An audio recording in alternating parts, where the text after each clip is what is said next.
আচ্ছা, প্রথমত হচ্ছে জৈব যৌগ নিয়ে কতটুকু জানো বলো, যতটুকু জানো একটু বলো, আমি শুনি। ভাই জৈব যৌগ হলো ভাই কার্বন দ্বারা গঠিত যৌগ ভাই। এরা ইলেকট্রন আদান প্রদান না করে সমযোজী বন্ধনের মাধ্যমে গঠন করে, এবং পৃথিবীর সবচেয়ে জটিল জিনিস হলো ভাই এই জৈব যৌগ। আচ্ছা, জৈব যৌগের ধারণাটা আসে কিভাবে জানো? ওই ভাই আগে ভাই, বহুত আগে ভাই, ইয়া কি ডাইনোসর মরে ভাই তেল টেল হয়েছিল ভাই, ওই জায়গাতে ভাই।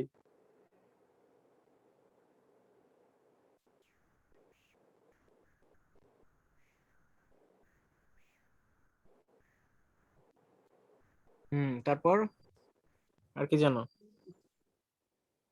ভাই এইটুকুই তো ভাই। ঠিক আছে। আচ্ছা, প্রথমত একটু বলি, সেটা হচ্ছে যে জৈব যৌগের আগে একটু বলি হাইড্রোকার্বন কি। আহ আচ্ছা, হাইড্রোকার্বন আগে আর একটু বলি। এই জৈব যৌগের ধারণাটা প্রথমত দেয় তোমার হচ্ছে বিজ্ঞানী বার্জিলিয়াস। ওকে, নামগুলো একটু জানা আচ্ছা। দরকার। তো হুম বিজ্ঞানী বার্জিলিয়াস বলে যে যেগুলা সজীব কোষ, যেগুলা জীবন আছে, এইগুলা থেকে তোমার হচ্ছে এক ধরনের প্রাণ শক্তির বলে উদ্ভিদ এবং প্রাণী থেকে তোমার হচ্ছে এই জৈব যে যৌগগুলো আছে, এই জৈব যৌগগুলা তৈরি হয়, বুঝছো? এটা বলা হচ্ছে হুম বিজ্ঞানী বার্জিলিয়াস। এবং বিজ্ঞানী বার্জিলিয়াস একটা হচ্ছে তোমার থিওরি দেয়, সেটা হচ্ছে প্রাণ শক্তি মতবাদ। মানে উনি একটা মতবাদ দেয় আর কি। তো উনি বলছিল, বিজ্ঞানী বার্জেলিয়াস বলছিল যে এই জৈব যৌগগুলা শুধুমাত্র সজীব যে কোষগুলো আছে, এই সজীব হুম কোষগুলাতেই শুধু পাওয়া যায়। আর নির্জীব যে কোষগুলো আছে, এই নির্জীব কোষগুলা থেকে পাওয়া যায় হচ্ছে তোমার অজৈব যৌগ যেগুলো আছে।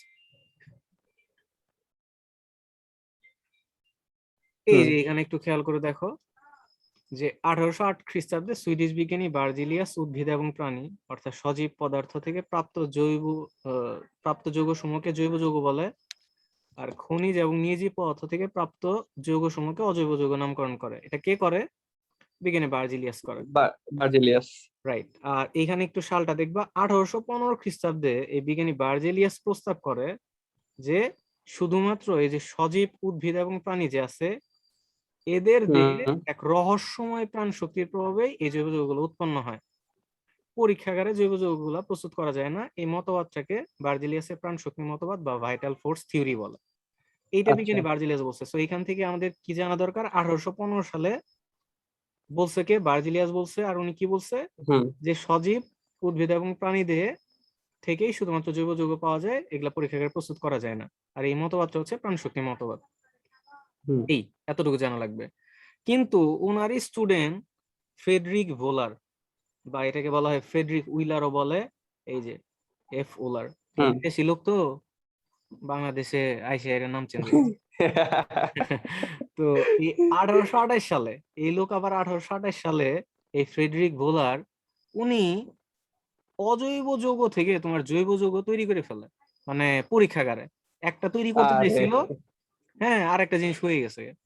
তো বার্জিলিয়াস বলছিল যে পরীক্ষাগারে জৈব যৌগ তৈরি করা যায় না, কিন্তু ফ্রেডরিক হুম ভোলার জৈব যৌগ তৈরি করে ফেলাইলো পরীক্ষাগারে, এবং সেটা তৈরি হুম করলো অজৈব যৌগ থেকে। এবং অজৈব যৌগ দুইটা কি ছিল? Ammonium ammonium chloride. Chloride, right, ammonium chloride, আর একটা হচ্ছে লেড লেড সায়ানাইড। সায়ানাইড। এই যে এটা।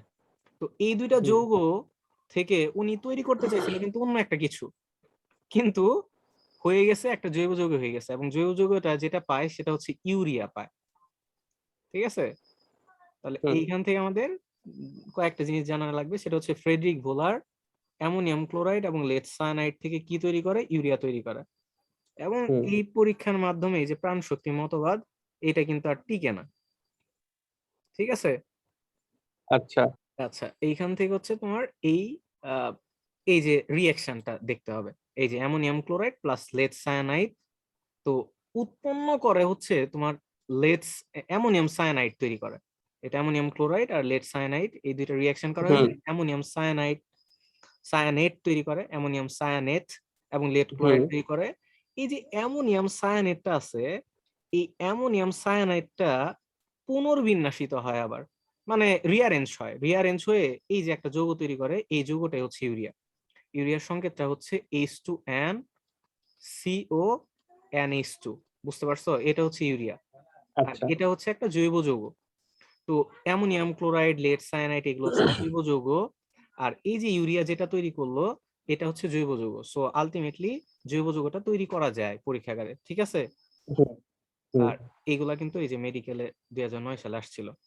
তো এগুলো একটু মাথায় ও রাখতে হবে, কেমন? জি ভাই, আচ্ছা, মানে এখান থেকে অ্যাক্সিডেন্টলি পরীক্ষাগারে করে ফেলছে। হ্যাঁ হ্যাঁ হ্যাঁ, রাইট, অ্যাক্সিডেন্টলি সে কিন্তু এই পরীক্ষাগারে এগুলা তৈরি করে ফেলছিল। এবং এই জন্য কিন্তু এই লোকটাকে তোমার হচ্ছে জৈব যৌগের জনকও বলা হয়। ভাই এটা কিরকম হলো ভাই, সে তার গুরুর খেতাব কেড়ে নিল। মানে বিষয়টা হচ্ছে এরকম, এই যে বিজ্ঞানী ফ্রেডরিক উইলারকে জৈব যৌগের জনক বলা হয়, কারণটা হচ্ছে জনক বলা জৈব হয়। যৌগ তৈরি করলো, কিন্তু দেখো আকস্মিক ভাবে তৈরি করছে, কিন্তু হ্যাঁ ও কিন্তু বাপ হয়ে গেল। মানে বিষয়টা হচ্ছে বাপ হইতে মানে চায় নাই, আসলে কিন্তু তো বাপ হয়ে গেছে। জৈব যৌগ আবিষ্কার করলো তো হচ্ছে বার্জেলিয়াস। বার্জিলিয়াস কিন্তু আবিষ্কার করে নাই, বার্জিলিয়াস জাস্ট বলছিল, বুঝছো? কোনো কিন্তু সে জৈব ও যৌগ আচ্ছা। আবিষ্কার করে নাই, সে বলছিল যে এটা একটা প্রাণ শক্তি মতবাদ, প্রাণ শক্তি তাইলে প্রয়োগে, ঠিক মানে আছে একটা ভাই। একটা দৈব শক্তি বলে শুধুমাত্র ওই সজীব কোষেই পাওয়া যায়।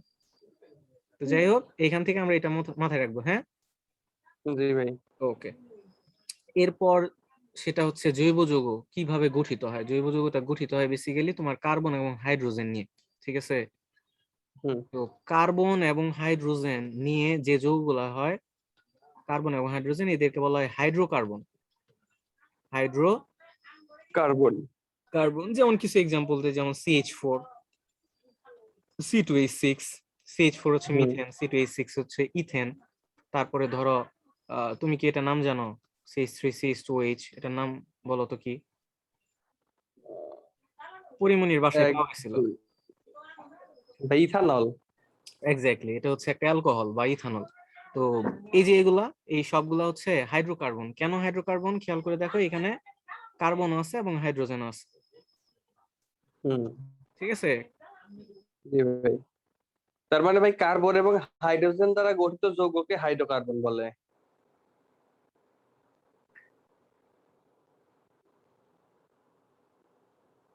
এই, তো যেটা বলতেছিলাম যে কার্বন এবং হাইড্রোজেন থাকলেই সেটা হাইড্রোকার্বন, বুঝছো? যেমন হুম হুম CH4, C2H6, এগুলো হচ্ছে হাইড্রোকার্বন। আর আমি এই যে হাইড্রোকার্বন, আর একটা হচ্ছে হাইড্রোকার্বনের জাতক। হাইড্রো, আচ্ছা। এই লেখা কি বোঝা কার্বনের যায়? জাতক, হ্যাঁ ভাই বোঝা যায়। হাইড্রোকার্বনের জাতক, হাইড্রোকার্বনের জাতক মানে হচ্ছে, মনে করো হাইড্রোকার্বন থেকে আবার যেগুলা তৈরি হয়েছে, বুঝতে পারছো? হুম যেমন এই হুম যে অ্যালকোহলের কথা বলি যদি, তাহলে দেখো এখানে কার্বন আছে, হাইড্রোজেন আছে, সাথে আবার কিন্তু একটা অক্সিজেন আছে। তো এগুলো হচ্ছে হাইড্রোকার্বনের জাতক। তো হাইড্রোকার্বন এবং হাইড্রোকার্বনের জাতক যেগুলো আছে, এই সবগুলাকে মিলে হচ্ছে তোমার জৈব যৌগ বলে, ঠিক আছে? অর্গানিকে। হুম এই এতটুকু জানলেই হবে আপাতত। এখান থেকে আমি একটু বলে দেই যে জৈব যৌগ প্রচুর, হ্যাঁ, প্রায় 80 লক্ষের অধিক জৈব যৌগ আছে। কার্বনের, আমরা তো জানি যে জৈব যৌগ হচ্ছে কার্বনের যৌগ। তো হুম প্রায় 80 লক্ষের অধিক আছে জৈব যৌগ, আর অজৈব যৌগের সংখ্যা মাত্র হচ্ছে 1 লাখের মতো। তো এত যে জৈব যৌগ, এটার কারণটা কি? কারণটা হচ্ছে এই কার্বনের একটা ধর্ম আছে যেটাকে বলা হয় ক্যাটেনেশন ধর্ম। তো তোমার এক্সামে আসতে পারে ক্যাটেনেশন ধর্মটা কার আছে? তো আনসার হচ্ছে কার্বন, ঠিক আছে? হুম আচ্ছা, আরেকটা এক্সাম্পল আছে, সেটা হচ্ছে সিলিকন, এরও ক্যাটিনেশন ধর্মটা আছে। সো পরীক্ষায় হুম কিন্তু আসতে পারে কার্বন এবং সিলিকন, এদের হচ্ছে ক্যাটিনেশন ধর্ম আছে। এখন প্রশ্ন হুম হচ্ছে ক্যাটিনেশন ধর্মটা কি? ক্যাটিনেশন ধর্মটা হচ্ছে একটা পরমাণুর সাথে আরেকটা পরমাণু যুক্ত হয়ে অনেক বড় একটা অণু তৈরি করা, অনেক বড় একটা অণু যে তৈরি করার ধর্ম, এটা হচ্ছে ক্যাটিনেশন ধর্ম। মনে করো আহ জি ভাই। কার্বনের এরকম অনেক বড় বড় আছে, আহ মানে আছে, কি বলে, যে যৌগ আছে, বা হুম হচ্ছে কিছুদিন আগে ওই যে একটা আসছিল না, LSD। হুম হুম হুম হ্যাঁ, তো LSD এর যদি তুমি হচ্ছে স্ট্রাকচারটা দেখো, তাহলে দেখবা একটু অবাকই হওয়ার মতো। হ্যাঁ, অনেক বড় LSD স্ট্রাকচার। যেমন আমি তোমাকে যদি একটু একটু চলো আমরা একটু দেখে আসি এলএসডি স্ট্রাকচারটা কেমন। এই যে দেখো, আচ্ছা। হ্যাঁ, এলএসডি স্ট্রাকচার ইয়ে, তো অনেক বিশাল বিশাল, তাই না? কি এক কথা ভাই, এ তো দেখাচ্ছে খাওয়া সহজ। আহ, এইরকম আর কি। তো আরেকটা দেখাই তোমাকে। আমি অনেকদিন আগে আমার কাছে ছিল এটা কালেকশনেও, যে অনেক বড়। এই যে দেখো ভাই, এই যৌগটা দেখো, এটা কি ভাই? এটা একটা অর্গানিক কম্পাউন্ড। হ্যাঁ, যেমন হচ্ছে মেটফর্মিন, এটা হচ্ছে মেটফর্মিন। এটা এটাতে করেটা কি ভাই? এটা এক ধরনের ড্রাগ। তো এই যে এত বড় ওয়ার্ল্ডস বড়, নেক্সট ওয়ান্ডার ড্রাগ। হ্যাঁ এই যে এত বড় বড় যে মানে যৌগুলা তৈরি হয়েছে, ঠিক আছে, হুম এই যে এত বড় বড় যৌগগুলা তৈরি হয়েছে, এই যে একটা পরমাণুর সাথে আরেকটা পরমাণু, কার্বনের একটার সাথে আরেকটা যে যুক্ত হয়েছে, এই যে যুক্ত হওয়ার যে ধর্ম, হুম এই ধর্মটাকেই ক্যাটিনেশন ধর্ম বলে, ঠিক আছে। এই হুম এতটুকু জানলেই হবে যে ক্যাটিনেশন ধর্মটা কার আছে, কার্বনের আছে, সিলিকনেরও আছে, ঠিক আছে। হুম সেকেন্ড ধর্মটা হচ্ছে যে জৈব যৌগ সমানতা দেখায়। সমানতা সম্পর্কে আইডিয়া আছে কি? উম, ভাই সমানু বলতে হচ্ছে ভাই অনুর সংখ্যা সমান করে ভাই দুই পাশে। রাইট, মোটামুটি একটু ধারণা আছে যে এই যে আণবিক সংকেত যেটা আছে এটা একই থাকবে, হ্যাঁ মানে হ্যাঁ দুইটা ভিন্ন যৌগ কিন্তু আণবিক সংকেত হ্যাঁ। তাদের একই। যেমন C2H5OH আর একটা হচ্ছে হুম। CH3OCH3। খেয়াল করলে দেখবা এইখানে কার্বন হচ্ছে দুইটা, হাইড্রোজেন হচ্ছে ছয়টা, অক্সিজেন হচ্ছে একটা। ছয়টা অক্সিজেন একটা। রাইট, আবার এইখানেও কিন্তু সেম, কার্বন হচ্ছে দুইটা, হাইড্রোজেন হচ্ছে ছয়টা, অক্সিজেন হচ্ছে একটা। সো দুইটা আলাদা যৌগ কিন্তু তাদের গাঠনিক সংকেত এক। তার মানে গাঠনিক সংকেত এক কিন্তু আণবিক, সরি, আণবিক সংকেত এক কিন্তু গাঠনিক সংকেত ভিন্ন। আণবিক সংকেত হুম। এক, আণবিক সংকেত এক কিন্তু গাঠনিক সংকেত ভিন্ন। ভিন্ন। এরকম ধর্মকে বলা হয় সমানুতা, ঠিক আছে। তো হুম কার্বনের হুম এরকম এই যে সমাণু তৈরি করতে পারে, সেইটার জন্য কার্বনের অনেক যৌগ। আর থার্ড হচ্ছে তোমার হচ্ছে এই কার্বন বা জৈব যৌগের হচ্ছে পলিমার তৈরি করতে পারে, হুম। ঠিক আছে। সো এগুলো একটু জাস্ট একটু ধারণা রাখবো, তিনটা ধর্ম, জাস্ট এটা একটু মাথায় রাখবো, কেমন? এগুলা পরীক্ষায় কখনো আসছে না, জাস্ট হচ্ছে একটু হালকা ধারণা রাখা, কেমন? জি ভাই। আচ্ছা, এইখানেও আলোচনা করা আছে ক্যাটিনেশন ধর্ম কি, এগুলা জাস্ট একটু দেখলে দেখতে পারো। আচ্ছা, এইখান থেকে এই এক্সাম্পলটা পরীক্ষায় আসে। আবারও বলতেছি, দাগানো যে অংশগুলো আছে এগুলা কিন্তু পড়বা, ঠিক আছে। আচ্ছা দাগানো ভাই। অংশগুলা বাদ দিবা না। দাগানো অংশগুলা তোমার হচ্ছে মেডিকেল বা হচ্ছে ইউনিভার্সিটিতে আসে। তো এইখান থেকে মনে হুম রাখবে, এই যে ফুলারিন, এই যে স্ট্রাকচারটা দেখতেছো এটা হচ্ছে ফুলারিন। তো প্রশ্ন হুম। ডিরেক্টলি আসে যে ফুলারিনের সংকেত কি। এই যে ফুলারিন হচ্ছে কার্বনের একটা রূপভেদ। ফুলারিন কি? কার্বনের একটা রূপভেদ। কার্বনের কিন্তু রূপভেদ আছে কয়েকটা, গ্রাফাইট এবং ডায়মন্ড, এই দুইটা হচ্ছে কার্বনের তোমার হচ্ছে রূপভেদ, ঠিক আছে। জি ভাই। আর এইটা ছাড়া কার্বনের আরেকটা রূপভেদ হচ্ছে এই ফুলারিন। তাহলে কার্বনের রূপভেদ কয়টা জানলা? তিনটা। একটা হচ্ছে হুম গ্রাফাইট, একটা হচ্ছে ডায়মন্ড বা হীরা, আর একটা হচ্ছে ফুলারিন, ঠিক আছে। ফুলারিনের হুম। সংকেত হচ্ছে C60 বলা হয়। হ্যাঁ, এটাই বলা হয় ফুলারিন। ফুলারিন বা হচ্ছে এই যে C16 কে বুকমিনস্টার বা ফুলারিন বা বাকি বলা হয়। সো এখান থেকে মনে রাখবো C16 পরীক্ষা ডিরেক্টলি এইভাবে আসে। নিচের কোনটি ফুলারিনের সংকেত? C16। হুম। আচ্ছা, তো এখান থেকে এটা মাথায় রাখবো, কেমন? এটা দেখতে হচ্ছে কেমন, জি ভাই। দেখতে দেখতে কেমন বলো তো? একটা এটা ভাই, ফুটবলের মতো। হ্যাঁ হ্যাঁ। হ্যাঁ, একটা গোলকের মতো, ভূগোলক আকৃতির একটা গম্বুজ আর কি। ও এখানে বাকি এইটুকু বলে, এটা দেখো। ভাই কোন চ্যাপ্টারে যেন পড়াইছিলেন এর আগে? হ্যাঁ হ্যাঁ হ্যাঁ, রাইট, এটা একটু বলছিলাম এর আগে। তো এখান থেকে এটা মনে রাখবো, হ্যাঁ। জি ভাই। ওকে।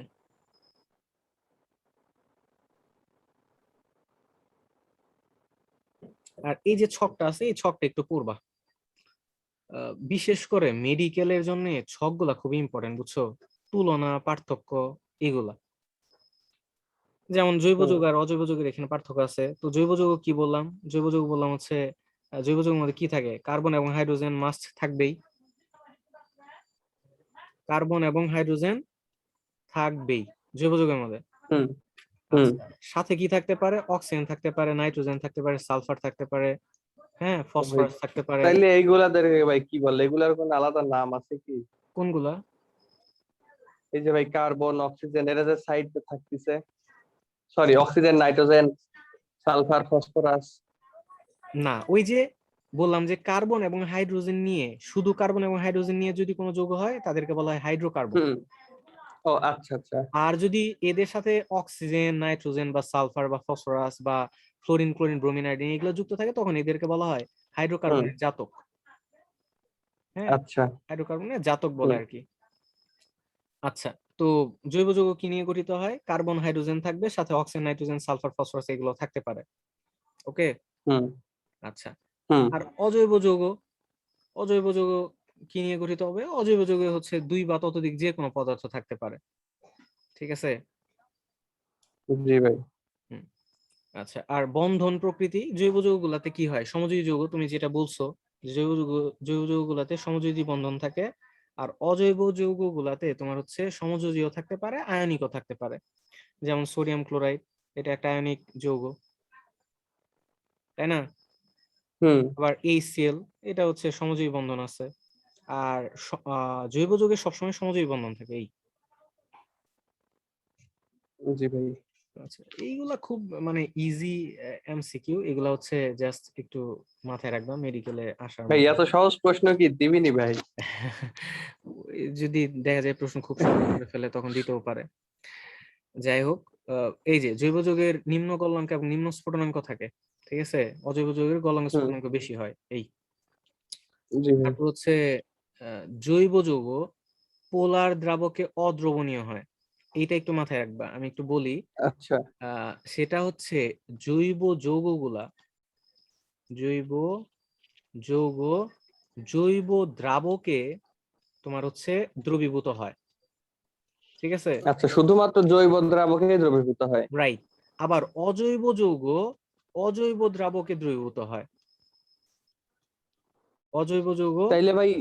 অজৈব দ্রাবকে দ্রবীভূত হবে, কিন্তু জৈব জৈব যৌগ জৈব যৌগগুলা অজৈব দ্রাবকে দ্রবীভূত হবে না। আচ্ছা। তো এইখান থেকে এই যে এটা মনে রাখবা, লাইক ডিসলভস লাইক। হ্যাঁ, এটা মনে ওকে। রাখলেই হবে। মানে যে যেমন, সে ওই ওই প্রকৃতির জিনিসের মধ্যে দ্রবীভূত হবে, এক কথাই শেষ। আচ্ছা ভাই, তাইলে ওই যে কেরোসিন তো ভাই হচ্ছে এক প্রকার জৈব যৌগই। হুম, তাইলে কি ভাই কেরোসিনকেও জৈব দ্রাবকে দ্রবীভূত করা সম্ভব? কেরোসিন হচ্ছে একটা জৈব দ্রাবক, এর মধ্যে জৈব যৌগ দ্রবীভূত হবে। ও আচ্ছা আচ্ছা। হুম, এরকম। আবার হচ্ছে ওই যে যেটা বললাম, যে অজৈব যৌগ অজৈব দ্রাবকে দ্রবীভূত হয়। যেমন এইখানে হুম। একটা এক্সাম্পল আছে, তুমি দেখো যে চিনি, অ্যালকোহল। হুম। হ্যাঁ, চিনি এবং অ্যালকোহল এইগুলা হচ্ছে তোমার জৈব যৌগ। চিনির হুম। সংকেত তো জানো, C12H22O11। হ্যাঁ। হুম। অ্যালকোহল তো একটু আগে দেখে আসলাম। তো এইগুলা হুম। হচ্ছে জৈব দ্রাবক, যেমন আছে ইথার, আছে বেনজিন, এগুলা হচ্ছে আবার হুম। জৈব দ্রাবক। তো এগুলাতে দ্রবীভূত হয়। আচ্ছা আচ্ছা। ঠিক আচ্ছা। আছে, আহ, এগুলা দ্রবীভূত হয়।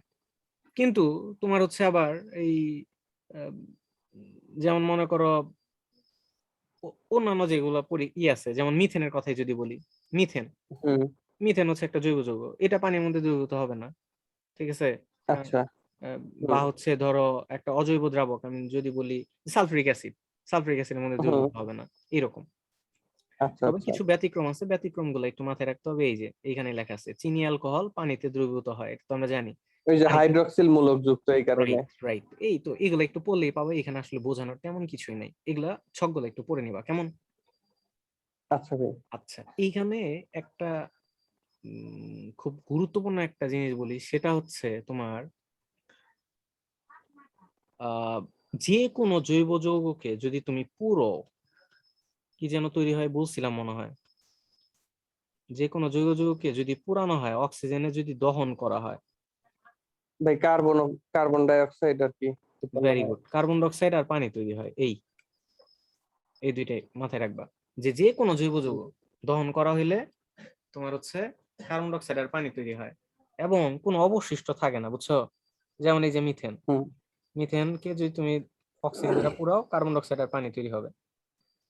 তবে অজৈব যৌগ যেগুলো আছে এগুলো হচ্ছে সাধারণত ফুললি জ্বলে না, হ্যাঁ, কিছু পরিমাণ অবশিষ্ট থাকে। এগুলো একটু পড়ে নিও হুম। কেমন। আচ্ছা ভাই। আচ্ছা, এই ছকটা একটু পড়ে নিবা। জৈব যৌগের শ্রেণী বিভাগ এইখানে হচ্ছে, এইখান থেকে বলি না, জাস্ট আমরা ডিরেক্টলি ইয়েতে চলে যাই। এইখানে যেটা করবা সেটা হচ্ছে আগে এই জায়গায় আসি, পরে এইখানে আসতেছি। ওকে, এটা দেখা যাচ্ছে হুম। একটা ছক, চার্ট দেখা যাচ্ছে, তাই না? হ্যাঁ। আচ্ছা, তো এটা হচ্ছে ক্লাসিফিকেশন, এটা এক নজরে একটু বলে দেই। এগুলা পরীক্ষায় আসে না তেমন, বিশেষ করে তোমার আসবে এক্সাম্পল গুলাই পড়াবো, জাস্ট একটা ধারণা দিয়ে দিচ্ছি। প্রথমত হচ্ছে যে এই জৈব যৌগগুলা হচ্ছে প্রধানত দুই প্রকার। একটা হচ্ছে অ্যালিফেটিক যৌগ, আর একটা হচ্ছে তোমার অ্যারোমেটিক যৌগ। আচ্ছা। অ্যালিফেটিক এবং অ্যারোমেটিক। But aromatic. এইখানে হচ্ছে আরেকটু অন্যভাবে দিছে, আমিও এইভাবে একটু আলোচনা করে দিই, পরে হচ্ছে ওইটাতে আলোচনা করে দিচ্ছি। প্রথমত দেখো, এখানে জৈব যৌগ হচ্ছে দুই প্রকার, একটা হচ্ছে মুক্ত শিকল, হুম। আর একটা হচ্ছে বদ্ধ শিকল। আচ্ছা, মুক্ত শিকল বা অ্যালিফেটিক যৌগ, মুক্ত হুম। শিকল বা অ্যালিফেটিক যৌগ। আহ তো এই অ্যালিফেটিক যৌগ, মুক্ত শিকল মানে কি? মুক্ত শিকল মানে হচ্ছে ধরো একটা চেইনের মতো থাকবে কার্বনের যে যৌগগুলো। সামনে সামনে পেছনে দুই হাত ফাঁকা থাকে আর কি নাকি এক্স্যাক্টলি ভাই? এক্স্যাক্টলি, এখানে রাইট। মুক্ত শিকল মানে হচ্ছে সামনে পেছনে ফাঁকা থাকবে, আর বদ্ধ শিকল মানে যুক্ত হুম। থাকবে। ওকে। যুক্ত থাকবে, হ্যাঁ। আচ্ছা, এই মুক্ত শিকল গুলা হচ্ছে আবার দুই প্রকার, একটা হচ্ছে সম্পৃক্ত যৌগ আর একটা হচ্ছে অসম্পৃক্ত যৌগ। অসম্পৃক্ত যৌগ। সম্পৃক্ত যৌগ কোনগুলা? যেগুলাতে শুধুমাত্র কার্বনের একক বন্ধন থাকে। এই যে দেখো, কার্বন কার্বন একক বন্ধন, একটা বন্ধন আছে, হুম। এরা হচ্ছে সম্পৃক্ত যৌগ। ওকে। আর অসম্পৃক্ত হুম। যৌগ হচ্ছে কার্বন কার্বন যদি ডাবল বন্ড থাকে।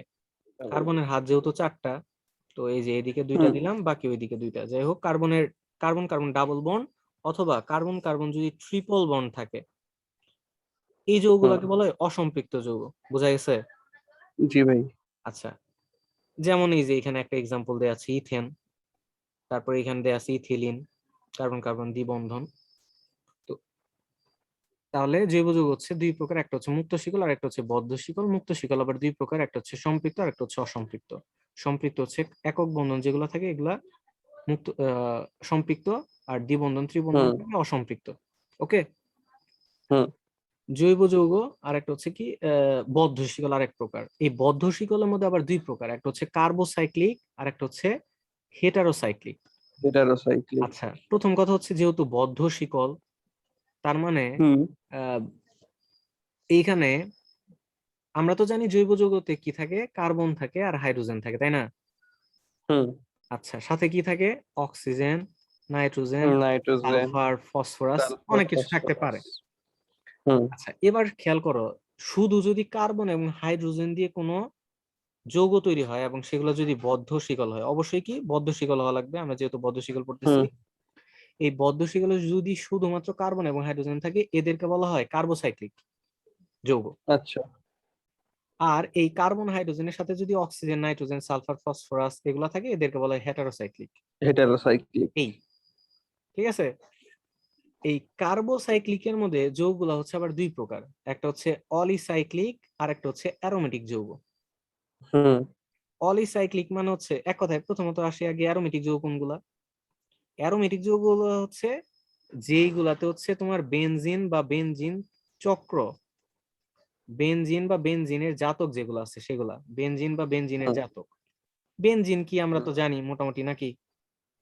হুম। এই যে এটা হচ্ছে স্ট্রাকচারটা কার, বেনজিনের স্ট্রাকচার, হুম। যেটাকে বলা হয় C6H6, তাই না? এটাই বেনজিনের হ্যাঁ। স্ট্রাকচার।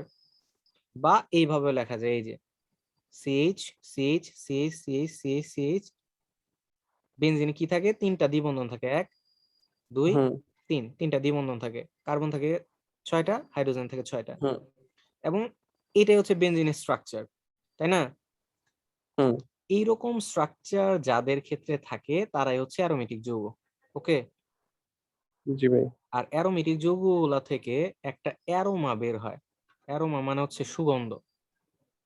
তো এই অ্যারোমেটিক যৌগগুলা থেকে সুগন্ধ বের হয়, এই জন্য এদেরকে অ্যারোমেটিক যৌগ বলে। অর্থাৎ যে সকল যৌগ থেকে সুগন্ধ বের হয় তাদেরকে অ্যারোমেটিক যৌগ বলে।